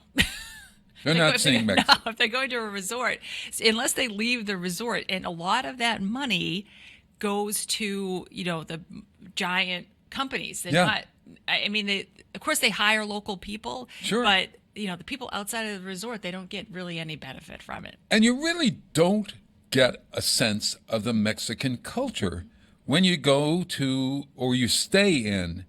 It's really funny when you go to San Juan. If you don't go to the old town in San Juan and you stay, I mean, you get a total different experience, and maybe that's the experience you're looking for. Right. Well, and a lot of people do like all-inclusives. I mean, there is. I stayed at my very first all-inclusive. I'm not really a beach vacation person, but I went to a conference down at Club Med in near Punta Cana in the Dominican Republic, and it was. I'm not sure I would do it again because it's really not my type of vacation because I'm not a real beach person. Sure. But I can see why it's appealing. You don't have to pull your credit card out ever. Right, you get everything's included, which is obviously all inclusive. Right, but I would sometimes forget. We'd have dinner, and I have the check. Yeah, right? sure, sure. Or to sign for it or whatever.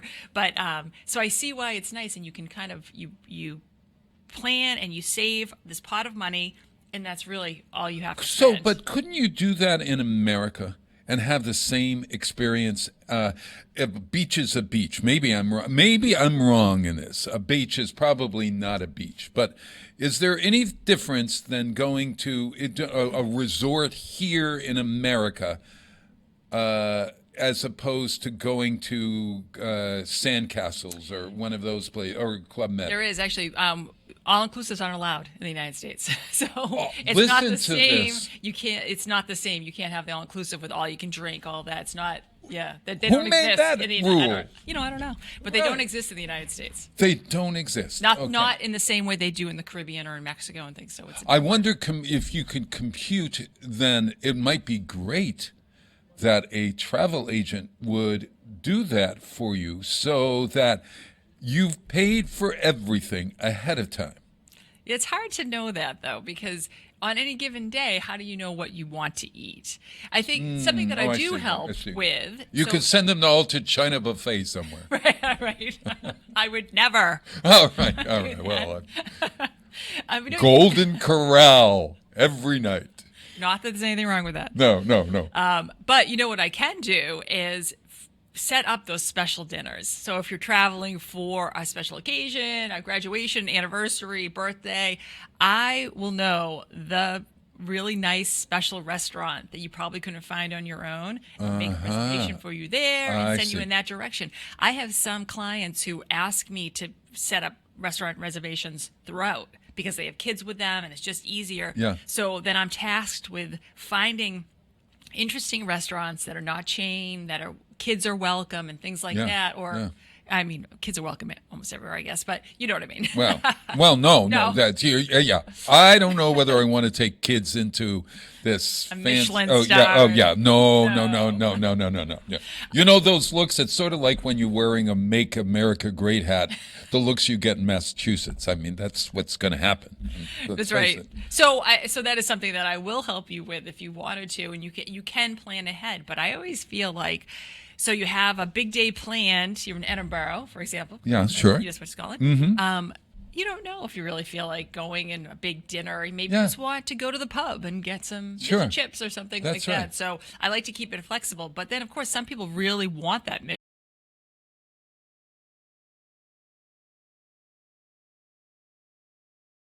So the travel industry is trying to get people to leave Club Med, even for a night, to go into the community to see what's happening there. Right, and every resort's different, but a lot of them, if they're not encouraging, adventures outside of the resort, and a lot of them do. You can do day trips. They bring you around. Like I said, they'll work with local vendors. So they'll buy product rather than shipping it all in. You know, they would ship in food from different places. They would ship in the water bottles that they're trying to get. So instead, they're buying products locally and working with local farmers, which is nice because then the food is better. It's fresher. It's local. They work with local fishermen. It's a nice change of pace. I mean, not everyone is doing it, but it's really starting to catch on because that's what travelers want. Once we speak up and say what we want, the industry will change. Yeah. I'm wondering about the individual traveler, how he can make his trip or her trip more sustainable for the system. Right. I think, we talked about doing away with, because you think about how many, I know I keep going back to the water bottles, but think about how many bottles of water you drink while you're on vacation. And I know it seems like a drop in the bucket, but why not? Just do away with that. Yeah. But also, too, again, making sure that the experiences you're having are good quality experiences that help and not harm the local communities. For example, people like animal experiences. Travel, right? Oh yeah. So swim with the dolphins. Right. So it's one thing if you go to, say, a conservation area where they are protecting and helping orphaned elephants, right? But even that, you want to make sure that it's a legitimate organization and not created for tourists, which happens all over the world. So they'll have these animals because people want to think they're helping, and it's not, and they're actually treating their animals terribly. So things like that, and also the orphanage tourism trade. So sometimes they'll invite you into a school or an orphanage or something, but those things are created just to have tourists come in and spend their dollars. So it's super important that you really investigate where you're going, what you're doing. And back to the resorts. Some resorts have put in place these different programs to help local communities. So, for example, Sandals has a program that you can contribute to local schools. And I feel like you can trust that it's a legitimate thing because it's through Sandals. So it's really about doing your research, shopping local, eating local, staying local if you can. Right. I know people worry about safety, so you have to use your best judgment, what you feel comfortable doing. Right. But really thinking about how you travel and being a conscious traveler is important. Talk about being a conscious traveler. I think that we ought to talk about the coronavirus. But before we do, I think, is Peter available here? Peter, is he hearing? What do you need, Bob? Yeah. Oh, well, guess who was 81 years old a couple of weeks ago? You? Not me. No. Oh, I'm like, you don't look 81. See, I wasn't going to take the bait, Janine, but you did, so that's okay. Sorry. I'll just get my shawl and go in the other room. There you go, Bob. Yeah. Hey, Jack Jones. What is Jack? Who Jack Jones? Jack Jones. Oh, you don't know who Jack Jones is? You don't know. You'll know when he's singing. Yeah. This goes right to the core. But this is a remix of one of his big hits. I can't believe you don't know who Jack Jones is. He's one of my favorite singers from the 60s and the 70s, but he's 81 years old, and he probably sings on cruise ships all the time because of this. Wait till you hear this song. Okay, Peter, hit it. And now for my next number, I'd like to return to the classics.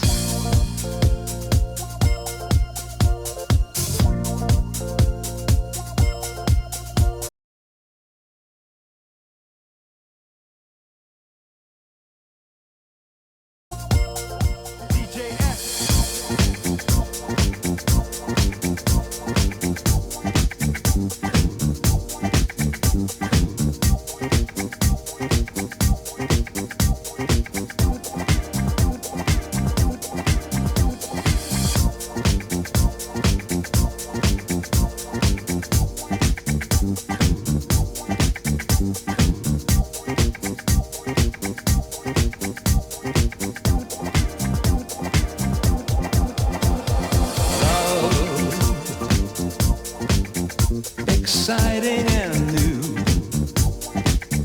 Come aboard.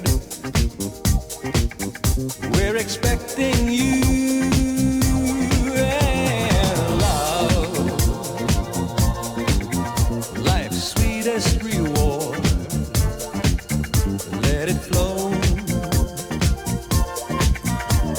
floats back to you. The love boat soon will be making another run. The love boat promises something for everyone. Santa calls for adventure, your mind on a new romance. And love won't hurt anymore. It's an open smile on a friendly shore. It's love. It's love.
Something for everyone.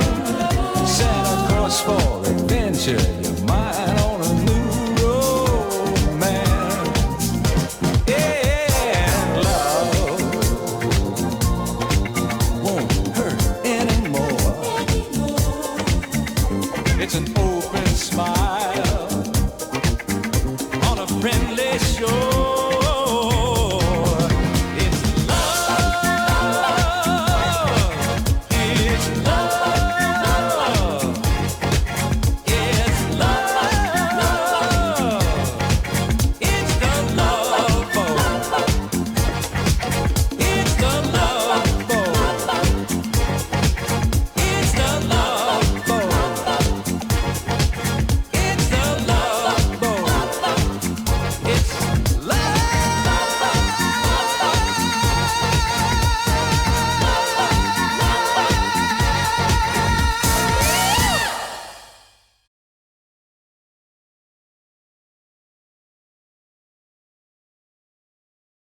SKB provided by Westfield Electroplating. Employing over 140 skilled platers, painters, and technicians, Westfield Electroplating was founded in 1946 and was the first company in the country to achieve National Aerospace and Defense Contractor Program accreditation, proudly maintaining that status for over a decade. Westfield Electroplating provides over 50 quality finishes to meet your corrosion, cosmetic, or performance needs. On the web at www.westfieldplating.com or 413-568-3716. Westfield Electroplating, putting the finishing touches on technology. This is Ken Stomsky from Ken's Den on WCPC 15 and 89.5 FM, Tuesdays, 8 to 10. Community Radio. 89.5 WSKB. Live from Studio 120 at Westfield Technical Academy, this is WCPC Channel 15 and 89.5 FM, WSKB Westfield. Hi, everyone. I'm Bob Plass. Wow, it's Tuesday, and it is February 4th, 2019, and counting. Peter Coles is on the board, and I am here with Janine Queenin from Storied Adventures. You've got to talk about the coronavirus. Are you going to get on a plane? You know, it's funny that you say that. I'm supposed to go to a conference at the beginning of March, and I'm actually thinking twice about it. I mean, for a number of reasons, but you don't know how it's going to play out. And you always wonder if China's telling us the truth in terms of how many cases there are. And, sure. because it has spread. And I know, I heard yesterday there's 17 in the United States. Yeah. I mean, there are new... One in Boston, I just heard. There are new viruses all the time, and we tend to freak out a little bit. I mean, I saw somebody from, I don't know, the U.S. Health Department, or maybe it was the CDC, saying, everybody, relax. But, it is something to be concerned about, and it's good that you're taking steps to control it. But again, we're a global world. And well, what does it do for the travel industry to be told that you're not going to be able to go there, or you can go there but at your own risk, or you can go go to Disney World where there are thousands of people from all over the world, and put yourself at risk of getting a virus that could kill you. Well, the flu can kill you too. Well, the flu could kill you. Yeah, I know it's a higher percentage, yeah. But again, there's just a lot. I mean, I when I travel, I always try to. There's some things you can do to help build your immune system. I mean, again, I'm not a doctor, but of course, I take vitamin C. I do a couple of different things. I make sure I wash my hands all the time. So I know that Kelly of Kelly and Ryan, not Kathy Lee and Regis. Kelly takes out a when she goes on a plane, and of course she's in business class or wherever, highfalutin class, she'll take out her stuff and she'll sterilize everything. Yes. Do you do this? Yeah. Tell me. Well, okay. How do you? What do you do? Antibacterial wipes. Wipe down the seats. The seat. I know it's sad. People are like, oh boy, but you think about. They don't really clean the planes. They vacuum. Right. They're not wiping down anything. And people have just spent 10 hours sleeping and eating and everything in the seat drooling that you're in. And whatever, yes. Why not just take an antibacterial wipe down the food tray? That's the worst. Somebody told me that was the worst, food tray. And that's the thing that we're eating on. Mm-hmm. Wear shoes in the bathroom. I mean, people go barefoot, or they don't take your socks off. Keep your shoes on. So there's a keep your shoes on, take your shoes off argument. And if you're on an overnight flight, take your shoes off, but don't go into the bathroom with no shoes on, right? So they're just some things just to keep it a little bit cleaner, and but I believe that too. I think there are some things that you can do. So when you go in the bathroom, do you wipe everything down before you? No, I just wash my hands. Yeah, well, you wash my hands. Yeah. I always carry the hand sanitizer. Yes, absolutely. And so I am always using hand sanitizer on the plane.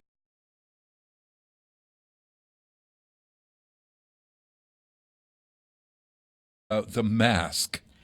Well, you know what? You see that around the world, and a lot of it has to do with because of pollution in some places. Sure. It's really, you know what? It probably can't hurt. I don't know if we'll get to that point. I suppose if it really blows up, people will stay put. There'll be less traveling, and you might see people with masks on. And people, especially with, again, I'm not a doctor, with compromised immune systems. Sure. I mean, just like what I've read, it's, people who are old or young or have compromised immune system are really the most at risk, but that's the same with the flu and pretty much everything. I think somebody ought to come out with designer.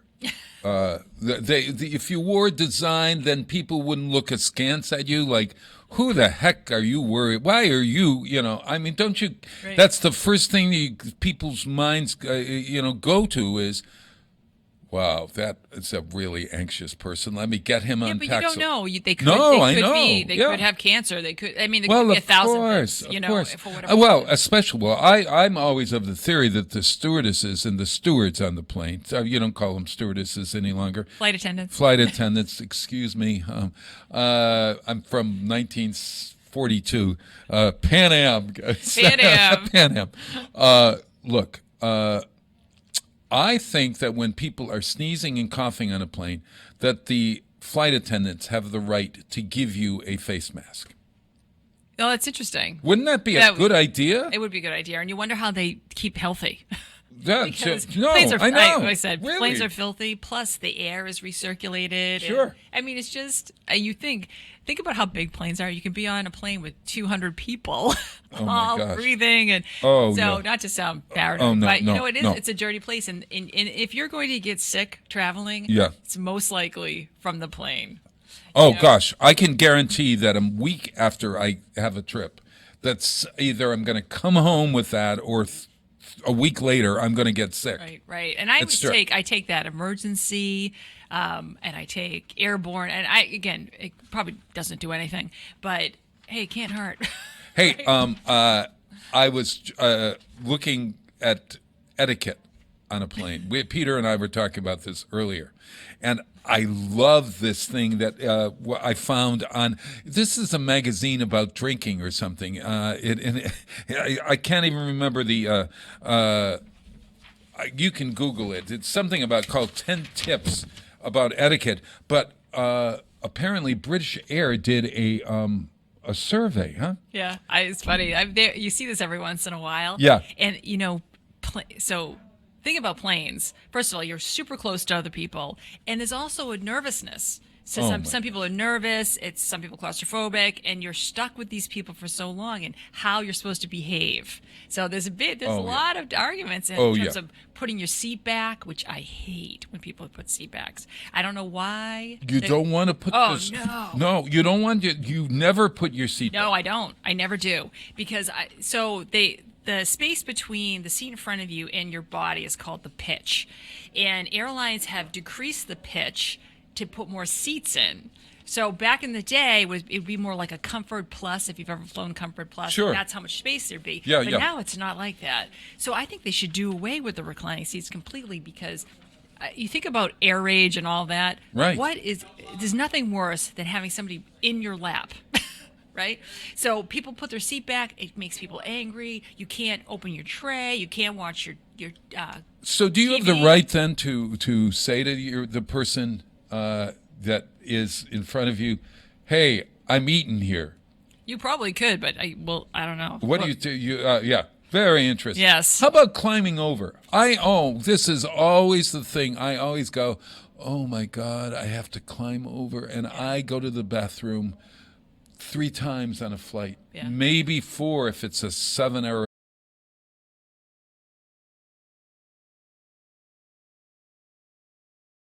Yeah, I try to get that aisle seat. Yes, okay. I always try to get the aisle seat just because I like to stand up and move around a little bit when I can. Well, listen to this. 80% of travelers say it's okay to wake your neighbor for a toilet break. Yeah, I mean, you have to. 40% say only do this once a flight. Right. Well, that comes down to you're supposed to stay hydrated while you fly, but you can't get up. I mean, it's tough. It's in order to stay hydrated, how many bottles do you have to drink? I mean, you'd have to bring in 3 or 4 bottles, and they give you that little glass of water. It's not going to work. Bring your own. What's important though, because you really dry out. Yeah. I mean, you're really oh my God. On a third of people say they'd climb over a heavy sleeper. Absolutely. I would too. Oh yeah. Oh yeah. Yeah.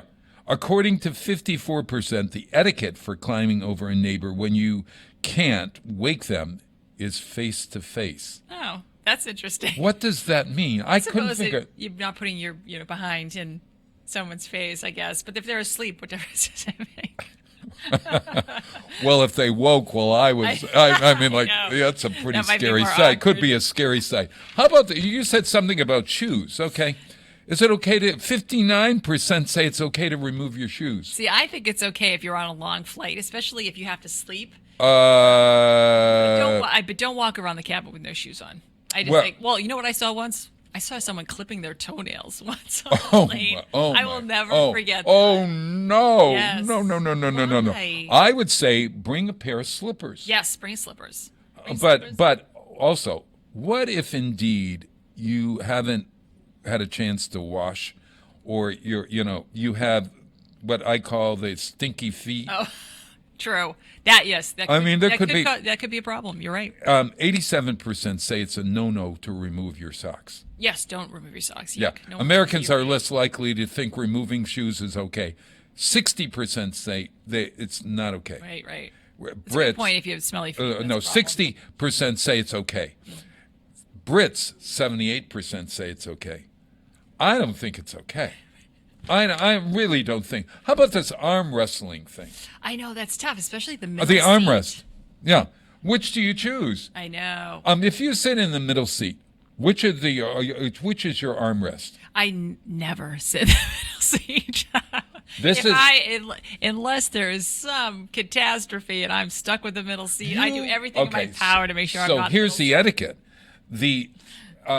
our 2 arm seats in the middle are for the person sitting in the middle. See, that's what I feel too, but because they don't get to be able to lean. Exactly. And they're really stuck between 2 people where you only have to deal with the one person on either side of you. It's kind of like a territorial boundary. Yeah. Like well, that's 60%. my spot. Yeah, 60% of travelers say proper etiquette is to take one armrest and leave the other. Only one armrest per. I agree there. That's what I do. Middle armrest ownership. 45% of U.S. and U.K. travelers agree it's whoever gets there first. Oh, that's harsh.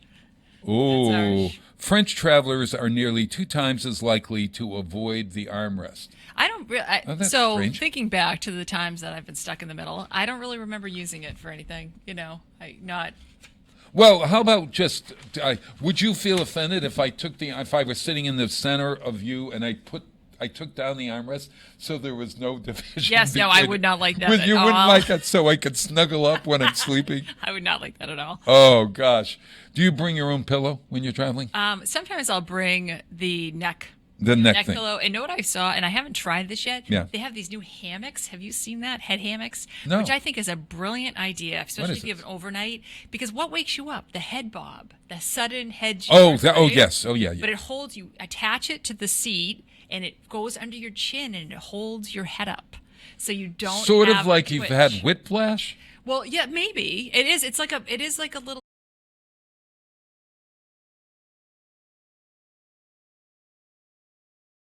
Brilliant idea. I think. Well, I agree there too. But again, being one of those people, how do I look in it? Do they have designer? Do they have a designer thing? I don't know. Also, 92% of travelers say you should dim your electronic screens when the cabin lights are out. Absolutely, 100%. That's just being courteous. Yeah. People are trying to sleep. The bottom line is just think about the other people around you. What would you like? You know? And give. What's the golden rule? Do unto others as you would have done unto you. Exactly. Right. And we're all in the same boat. Oh, None of yeah. us want to be crammed into coach. No. Hey, I'm going to straighten up and fly right from now on. And believe it or not, storiedadventures.com. Janine, Queenin, always good to have you here. See you next month, I hope. Or maybe in 3 weeks or so. We got to talk about it after we're off the air here. Hey, I'm going to play Nat King Cole's got. There's a new thing called Hitting the Rim. It's Nat King Cole. It's a whole big set of all his early music. This is one of those. Nat King Cole Trio, straighten up and fly right. Peter, take us out.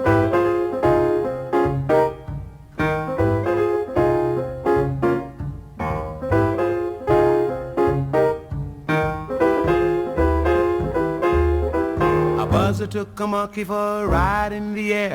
The monkey thought that everything was on the square. The buzzer tried to throw the monkey off his back. The monkey grabbed his neck and said, "Now listen, Jack. Straighten up and fly right. Straighten up and fly right. Straighten up and fly right. Cool down, Papa, don't you blow your top. Ain't no use in diving.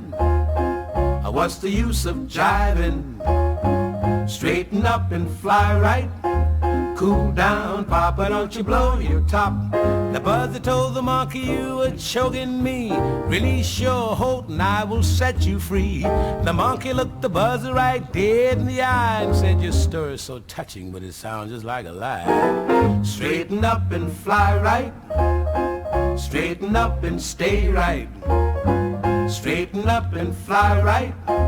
Cool down, Papa, don't you blow your top."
Straighten up and fly right. Straighten up and stay right.